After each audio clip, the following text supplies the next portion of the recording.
I'll be honest, I don't even know what to say on this one. This is so potentially stupid that I'm not sure what can get worse, although I'm sure he's going to give it a try. This is a perfect example of what the religious do wrong, because here Daniel King does absolutely everything wrong. Get out your love me jackets, because after this, you just might need it.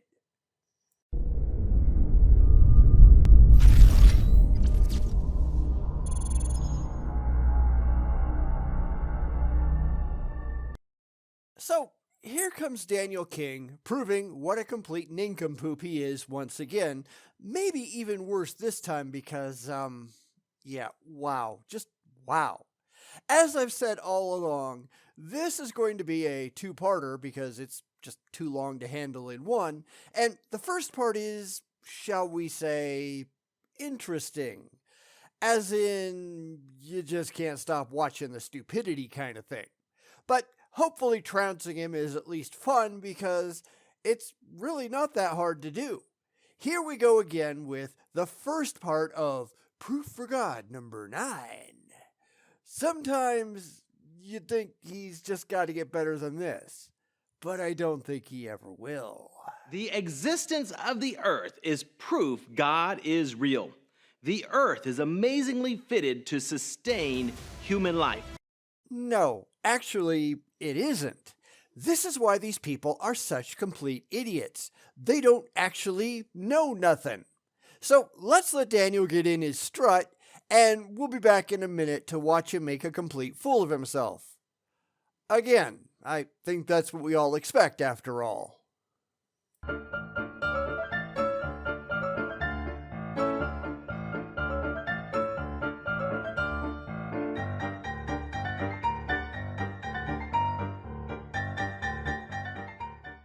There is a narrow range of values in a variety of different categories that permit life to exist on planet Earth. And here's where he's going to start going wrong. The only life that he's considering is our life. He's kind of fixated on human beings being special, which is why he and the vast majority of theists completely fail. They don't actually understand the words that are coming out of their own mouths. At least they've never rationally thought about it. It's why, no surprise, they're not bringing this kind of absurd nonsense to skeptics because we just laugh our asses off. But while we're at it, let's go look at Daniel's video, and this one, surprisingly, actually has a couple of views. In 10 months, he's managed to rack up 75 views. How many likes? 3. How many dislikes? Again, 3.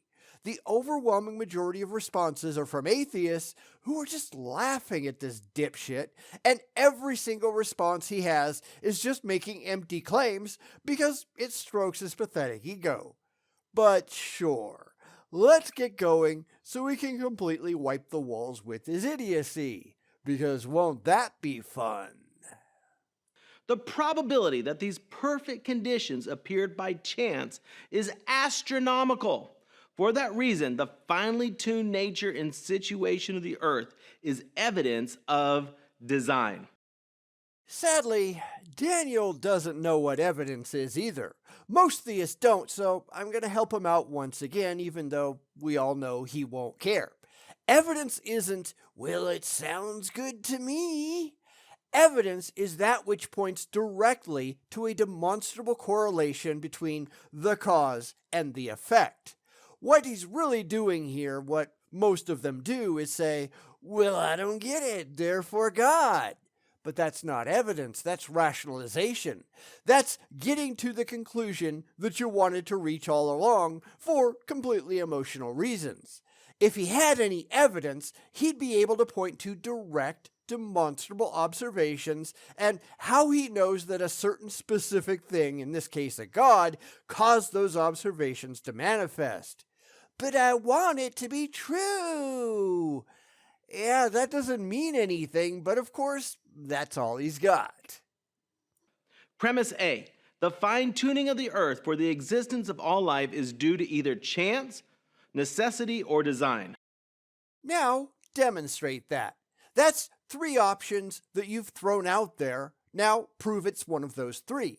And because you can't think of another answer, that doesn't mean that there aren't other answers. This is just a false trichotomy. What he's doing here is making bald assertions when he has absolutely no evidence to back any of it up. For one, he hasn't shown that there is any actual fine-tuning at all. He's interpreting it that way because his beliefs demand that it must be that way. But that's not a good reason to think that it's actually that way. This is what happens when you start with your conclusion first and then work backwards. It makes you look like an idiot. Premise B. The fine-tuning of the earth is not due to chance or necessity. And how did you come to that conclusion? I mean, other than your childish fifis. You don't get to just declare shit is true without demonstrating that it is. It's like saying the origin of the universe is either God, Allah, or nature. And it's not God or Allah. Great! What did you just do? Nothing of any consequence. You have to actually prove this stuff, not just bum rush past it in your desperate race to get to the finish line that you want to reach. That's not how this works. Anybody with the mental capacity of a brain-damaged chimp ought to be able to figure this out, but Daniel, he's not quite at that level, is he? What a dumbass. Premise C. Therefore, the fine-tuning of the earth is due to design. Again, says who? You haven't demonstrated design at all. You've just asserted that it's there, and you haven't shown how it requires design, except in your own tiny little head. It shouldn't surprise anyone that his own comment section is just making fun of him because he's a real imbecile. But wait, he's not done yet. Let's watch him go for the coup de grace.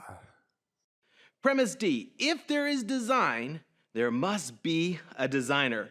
Conclusion, therefore, a designer exists, and this designer is God. Which asshole did you pull that one out of? This is just ludicrous. In fact, it's so ludicrous that I have no idea what he's going to say for the rest of this video or into the next video, since this is one of his longer ones and that's why it's going to take 2 videos to cover. At least if he doesn't start being overly absurd and I just have to fast forward through the endless Bible verses I just don't know yet. I wouldn't be at all surprised if that's what this ended up being, so forget I said anything. If this ends up being one video, there you go, but that is what it is. The Bible doesn't prove God, and his comprehension of logic, reason, and evidence only demonstrates that he hasn't got the slightest clue. He just wants to believe, but wanting to believe means absolutely nothing. I want to believe that Daniel King has an IQ above room temperature, but sadly, I'm just wrong. Scientists have discovered more than 75 different finely tuned details in our world that are each essential for life to exist. No, they haven't. They have found many different elements that our specific form of life requires. But nobody says that our specific form of life is the only kind of life that can exist. In fact, we've come up with a lot of theoretical life forms that could exist on other chemical components. You could get aliens based on silicon, although that would be difficult because it only forms stable bonds with a few other common elements. They couldn't exist on Earth, of course, because water breaks down silicon bonds, but they could certainly exist on a methane world similar to Venus. You could also have life forms based on ammonia, which is very, very, very common throughout the universe. In fact, there's a lot of star systems out there that we're seeing right now where ammonia is far more common than oxygen. Ammonia can dissolve organic compounds, but unlike water, it can also dissolve some metallic compounds, making a far more diverse chemistry possible. Now, ammonia-based aliens would certainly not exist on an Earth-like world because ammonia is flammable and, in the presence of oxygen, it can easily go up with an ignition source. It has a lower surface tension than water, making it more difficult to hold prebiotic molecules together, and of course, its melting and boiling point are much lower than water, restricting such life to very cold temperature planets. They could also be based on things like the halogen elements, that's fluorine, chlorine, bromine, and iodine. It's entirely possible to have an ecosystem where plants absorb carbon tetrachloride, the likely analog of carbon dioxide, convert it by photosynthesis into some kind of carbon chlorine substance which is analogous to starch, and then give off pure chlorine, just as earth plants give off pure oxygen. In fact, according to a lot of biochemists, it's far easier and far more efficient to reduce carbon tetrachloride than it is to reduce carbon dioxide. It's a more efficient system to work that way.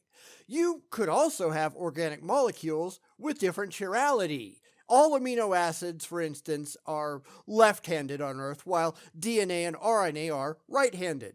But that doesn't have to be the case. There is nothing that says that alien forms of life, however they form, would have to follow that convention.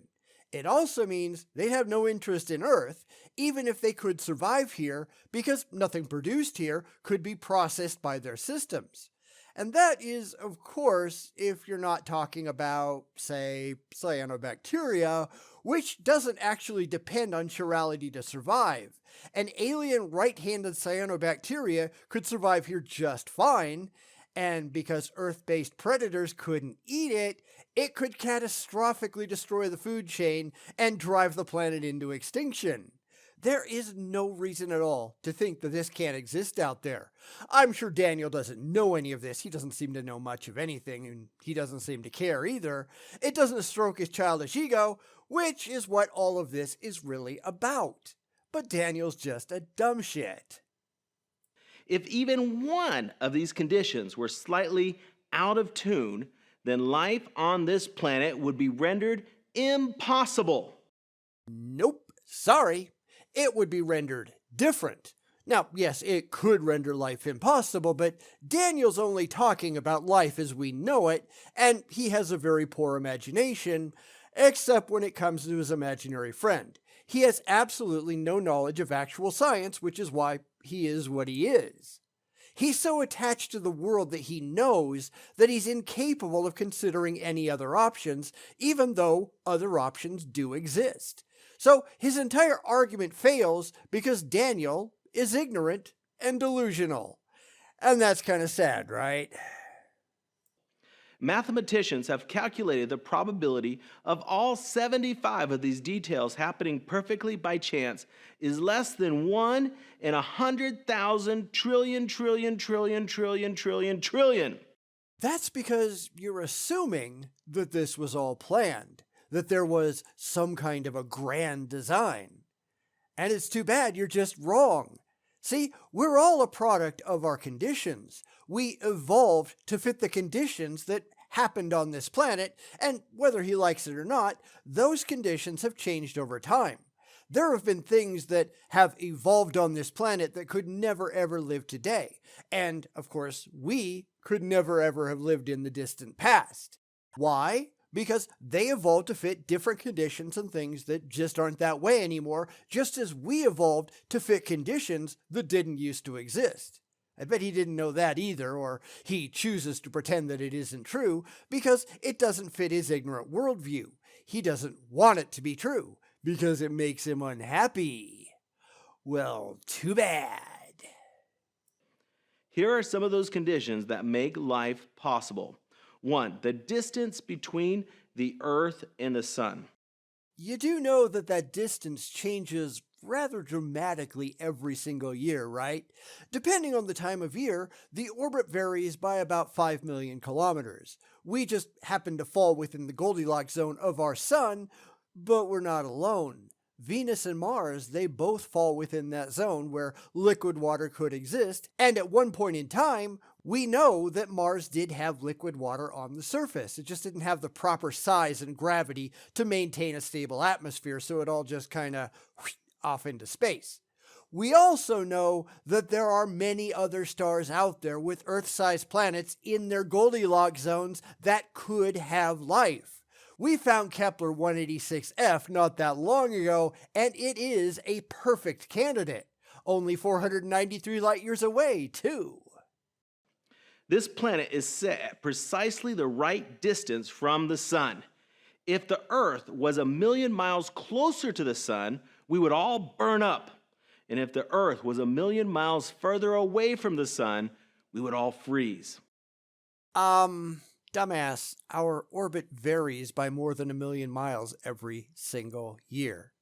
You are a complete dipshit, Daniel, or weren't you aware of that? Of course, he's ignorant and disinterested in actual reality because if he did care, a simple Google search would have dissuaded him from saying anything as positively stupid as that. Because Daniel King is a moron. 2. The composition of the atmosphere, oxygen. The atmosphere is 21% oxygen. If oxygen was 25% of the atmosphere, fires would spontaneously combust. Except that's not true because we know that about 350 million years ago, the Earth had as much as 35% oxygen content in the atmosphere, and it wasn't a raging fire for 50 million years. Besides, things just don't randomly burst into flames because there's oxygen. That's just stupid. It requires fuel, oxygen, and an ignition source. How can anybody as old and hopefully as educated as I hope Daniel is, I mean, he had to go to high school sometime, right? Not know basic high school level science? If it was 15% of the atmosphere, then we would not be able to breathe. That's also false. Because if you go to Alma, Colorado, which is about 9,000 feet up, their effective oxygen content is 15%. And they're doing just fine. Now, if you go to the top of, say, Mount Everest, where the oxygen content is about 7%, people can still survive, but they have to get used to it. Native Sherpas can survive without an oxygen supply, although they really can't physically exert themselves that much. Now, those are some of the extremes, but there are places at sea level that purposely set their internal oxygen levels at 15% for fire protection reasons, and people can work in there just fine. It's called hypoxic air technology. Look it up! 3. The composition of the atmosphere, carbon dioxide. If there was more carbon dioxide in the atmosphere, the greenhouse effect would quickly overrun humans and there would not be enough oxygen to breathe. We already proved that wrong. There's actually a pretty comprehensive study that I'll link to below that blows this one completely out of the water. Currently, there's about 412 parts per million of carbon dioxide in the atmosphere. At current rates, that level will reach 500 parts per million in about 50 years if nothing changes. However, in order for it to adversely affect humans directly, it has to reach much, much, much higher levels. You can lose consciousness at concentrations as low as 110,000 parts per million, but most people require the exposure at about 300,000 parts per million to lose consciousness within about a minute. They've actually done studies at 40,000 parts per million that didn't negatively affect humans or animals, and on submarines, rates are sometimes in that range and people don't just drop dead. You don't start to see problems until you reach maybe 50 to 67,000 parts per million, which is about 19.2% oxygen level, which causes a little bit of decreased hand-arm steadiness, but nothing else. Cognitive function is still just fine, and among fighter pilots, exposure to 50,000 parts per million has been shown to degrade performance a little bit, but it doesn't cause them to drop dead. King hasn't got the slightest clue what the hell he's talking about. And really, who's surprised at this point? If there was less carbon dioxide, plants would not be able to handle photosynthesis. Still wrong. Studies have shown that plants can still photosynthesize at rates of 50 to 100 parts per million. That's less than an eighth of what exists on the surface of the planet right now. Why anybody listens to this dipshit is entirely beyond me. Alright, nobody watches his videos, so nobody does. 4. Gravity. The gravitational force acting on the Earth is so finely tuned that if it was changed by 1 part in 10 followed by 40 zeros, the sun would run out of fuel and be unable to sustain life, and the moon would either crash into the Earth or escape into space. Then it's a good thing that gravity is controlled by mass, right? I mean, he's still wrong, but he's getting into the realm where reality isn't even reality anymore. It's like saying, what if chemistry didn't work anymore? Well, it does, so what's your point? What if the strong and weak nuclear forces vanished? Yeah, then there wouldn't be anybody here to have a discussion about it with, would there? Instead of ripping the rest of this apart, we're just going to fast forward a bit until we can find something else worth discussing, because I've already conclusively shown that he doesn't know what he's doing, so, chipmunk away. 5. Centrifugal force of our solar system. If the centrifugal force of the solar system did not exactly match the gravitational pull of the sun, no planets would be able to maintain their orbits. 6. The placement of the solar system in our galaxy. If our solar system was farther from the middle of the galaxy, solid planets would not be able to form. If we were closer to the center of the galaxy, stellar density would make our orbit impossible. 7. The situation and size of the planet Jupiter. The planet Jupiter is in the perfect orbit to act as a gravitational field that protects Earth from asteroids and comets. 8. The size of the moon is the distance from Earth. If the moon was larger or closer to Earth, tides would be much stronger and would wash away our coastlines. If the moon was smaller or farther away, the plants along the coastline would be unable to survive the lack of nutrient movement. 9. The surface gravity of the Earth. If the surface gravity of the Earth was stronger, too much ammonia and methane would be retained. If the Earth's gravity was weaker, the atmosphere would lose too much water and would soon be unable to sustain life. 10. The thickness of the Earth's crust. If the crust was thicker, it would absorb too much oxygen for life to be supported. If the crust was thinner, there would be so much volcanic activity and movement of the tectonic plates that life would be very impossible. 11. The precise tilt of the Earth's axis. He's still at it. I mean, this might be the rest of the video. I don't know. Let me go take a look.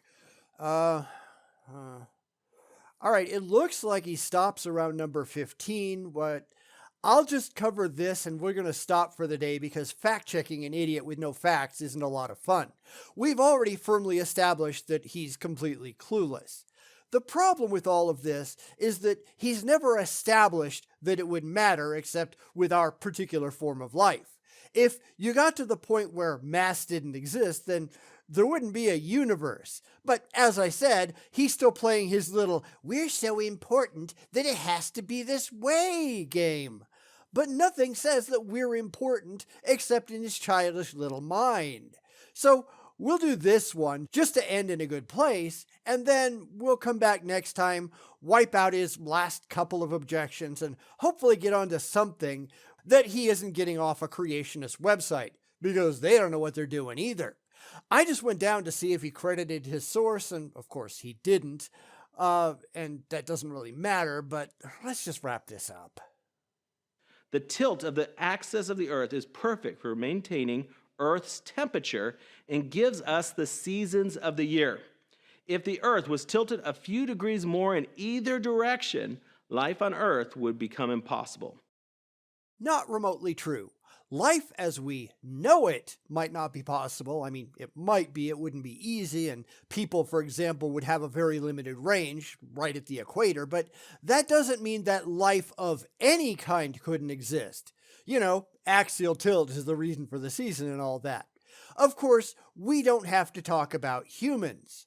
What about tardigrades? We know that they can survive just about anything you throw at them. Pretty much anything but complete planetary destruction, and they'll be just fine. I mean, somebody actually looked at what it would take to wipe them out completely, and they came up with 3 possibilities.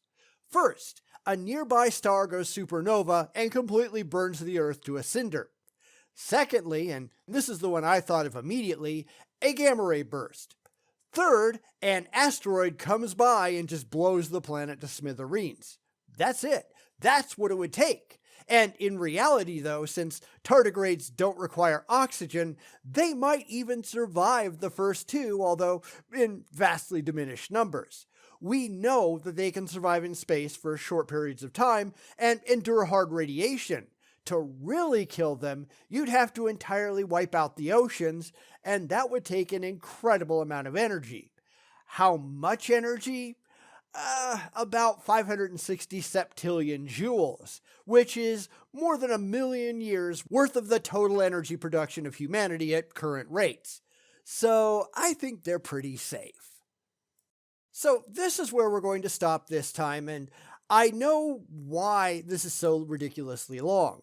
He found a list on a Christian website somewhere and he's just reading it to his followers. And that's fine, I guess, except that everything he's saying is demonstrably wrong. It's just the dumb leading the dumb, and that describes the vast majority of religion, doesn't it? This is just embarrassing, but I doubt that Daniel cares because Daniel isn't looking for the truth. He doesn't care about the facts. He just wants to make money off of dumb people. You know, dumb people like himself. If he wasn't an ignorant idiot, there's no way he could just throw this stuff up on his channel unresearched. He'd have done some kind of independent investigation, and I might have to give him a little bit of respect when he didn't do this, but not a lot because he hasn't earned it, but in this case, he's just making himself a laughingstock. The problem is, all theists are doing the exact same thing.